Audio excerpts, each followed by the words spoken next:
Sementara itu pemirsa, kelompok pekerja dan buruh akhir-akhir ini dibuat gerah dengan draft rancangan Undang-Undang Cipta Tenaga Kerja Omnibus Law. Dan kita akan lihat beberapa pasal yang krusial yang sempat terungkap.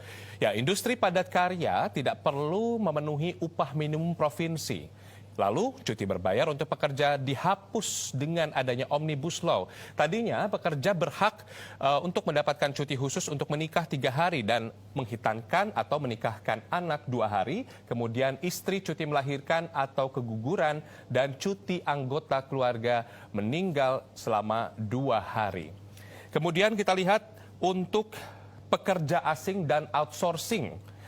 Pekerja asing dibebaskan dari syarat dan izin kerja. Pekerja asing boleh menjabat sebagai dewan direksi dan komisaris, staf diplomatik dan konsuler, peneliti dan juga insinyur.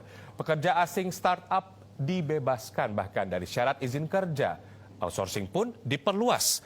Perusahaan boleh membuka outsource untuk beragam jenis kerja di perusahaan, tidak dibatasi hanya kerja inti.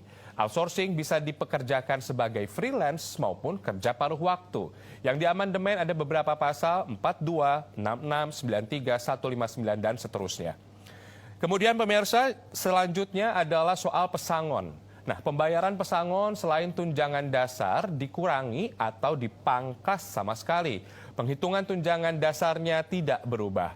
Penghitungan pembayaran pesangon, kemudian uang penghargaan masa kerja dan uang penggantian hak seperti cuti tahunan yang belum diambil, biaya ongkos pulang, penggantian perumahan, pengobatan, tadinya dibedakan berdasarkan alasan PHK-nya. Nah, dengan Omnibus Law semuanya dihapus. Pemberi kerja hanya perlu memberikan pesangon dan UPMK. Selanjutnya kita lihat pemirsa soal PHK. Nah, hak pekerja untuk mengajukan gugatan jika di PHK sepihak dihapus. Gantinya ditambahkan asuransi untuk pekerja yang di PHK dan dikelola BPJS selama pekerja membayar premi BPJS-nya.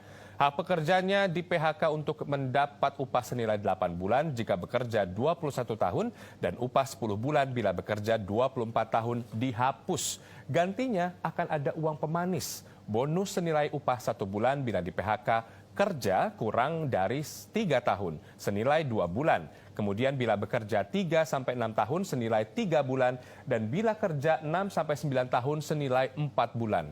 Bila bekerja 9-12 tahun senilai 5 bulan bila kerja lebih dari 12 tahun.